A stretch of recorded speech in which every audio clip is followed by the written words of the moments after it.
ॻोल्हियां मन लाहां।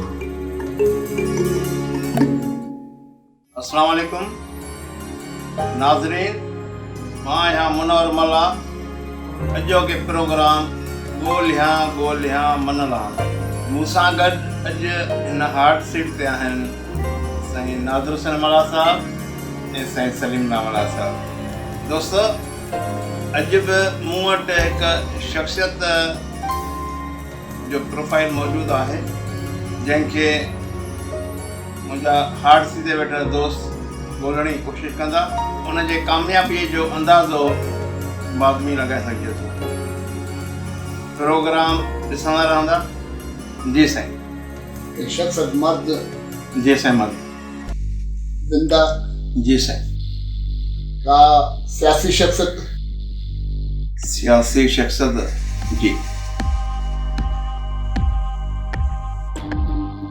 सियासी शख्स सां गॾु ॿी फील्ड में कमु थियल आहे, लेकिन उन जी हिकु मशहूरु न आहे, मशहूरु सियासत जे करे आहे।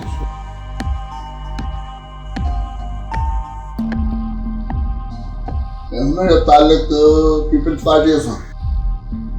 जी, पीपल्स पार्टी सां।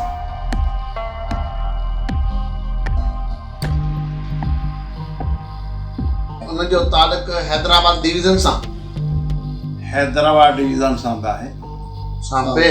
जी जी साईं। जी, असांजो पंहिंजो ताल्लुक कराची सां वाइदो ताल आहे। त हुनजो ताल्लुक उन हिसाब सां हैदराबाद सां। ज़िलो हैदराबाद। जी न।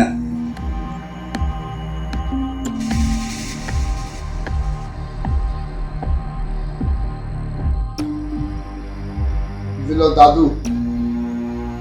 न साईं, दादू जे पास दादू न।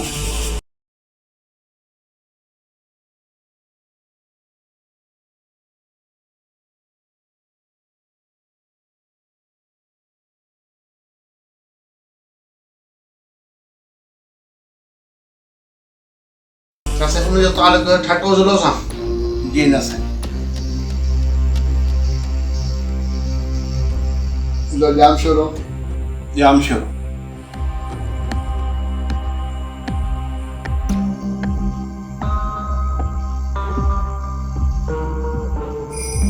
छा साईं हू को मिनिस्टर रहियो आहे?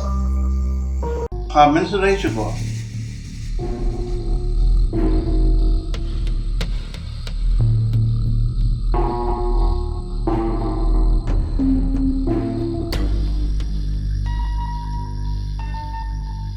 छा हुन जो ताल्लुक कोटड़ी? ताल्को कोटड़ी न साईं। 11 साल थी चुका आहिनि साईं। ताल्को जामशोरो। ताल्को जामशोरो न साईं।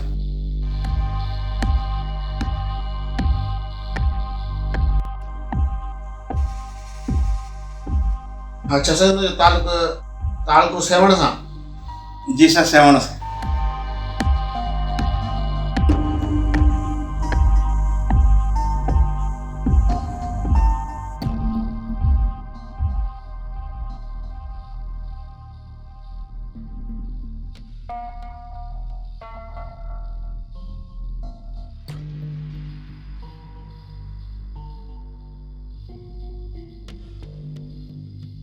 हुन जो ताल्लुक कराची डिवीज़न सां।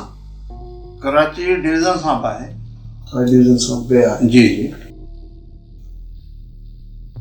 तव्हां पहिरीं जेको अर्ज़ु करे ठाहियो त भई हैदराबाद डिवीज़न सां बि आहे, त वरी हैदराबाद डिवीज़न सां ताल्लुक आहे ऐं कराची सां। उहे ॾिसो, मूं तव्हांखे वज़ाहत कई त हैदराबादी सां गॾोगॾु ॿी डिवीज़न सां हुन ताल्लुक आहे। इट मीन्स माना हैदराबादी सां ताल्लुक आहे, जी जी, पर ॿी डिवीज़न सां बि आहे। ॿी डिवीज़न मक़सदु कराची डिवीज़न। जी।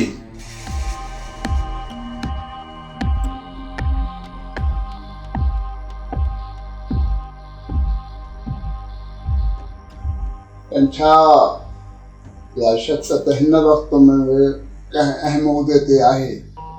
हिन वक़्तु बि आहे। को MPA? जी बिल्कुलु।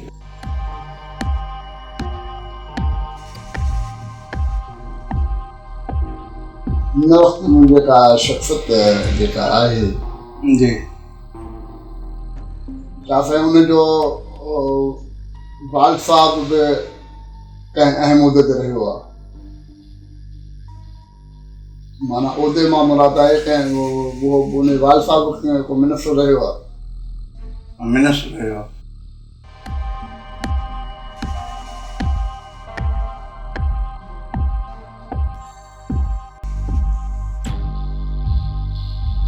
छा हुन MP जी सिस्टर बि MP रही आहे?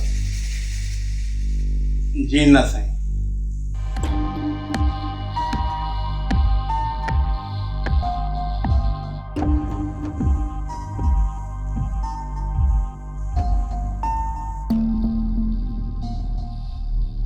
जो वाल साहब जेको इहो जी जी आहे छा उहो मिनिस्टर तालीम मिनिस्टर रहियो आहे? हिन वाल साहब? जी सर। आई थिंक नो।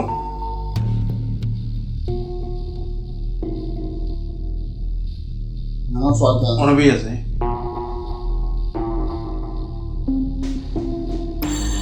जेका शख़्सियत आहे हिन वक़्त में छा उनजी घरवारी बि MP रही चुकी आहे?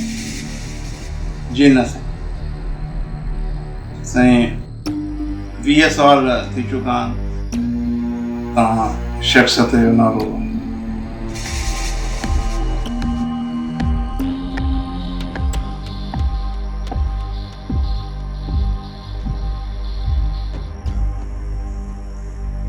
जी साईं। इंजीनियर रफ़ीक जमाली श्रवण थियल के सामने सर कराची सां हुनजे तव्हां उन पुॼण वालिद साहब मिनिस्टर रहिया। मुंहिंजो जवाबु येस हुयो, लेकिन तव्हां शख़्सियत ताईं पहुची कोन सघियो। साईं रफ़ीक जमाली तव्हां ॿुधायो आहे इहो सही न आहे। मूं वटि जेका शख़्सियत महफ़ूज़ आहे उहा आहे, यकीनन तव्हां सम्झी विया हूंदा,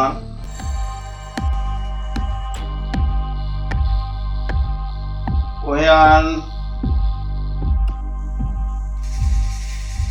सैयद ख़ानदान सां तालुका। संदन वाल साहब मिनिस्टर बि रहिया ऐं सिंध जी चीफ मिनिस्ट्री बि उन्हनि संभाली। अॼोकी शख़्सियत आहिनि साईं सिंध जा मौजूदा चीफ मिनिस्टर वज़ीर आला सैयद मुराद अली शाह। नाज़रीन, यकीनन अॼु अव्हां इन प्रोग्राम मां लुत्फ़ अंदोज़ थिया हूंदा ऐं सोचींदा बि हूंदा त कॾहिं कॾहिं आसान शइ ताईं पहुचण बि ॾुखियो थी वेंदो आहे। यकीनन शख़्सियत तमामु मशहूरु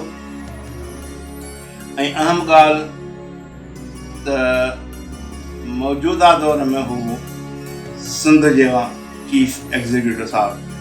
बहरहाल थी वेंदो आहे। अॼोकी शख़्सियत हुई सैयद मुराद अली शाह साहब जी।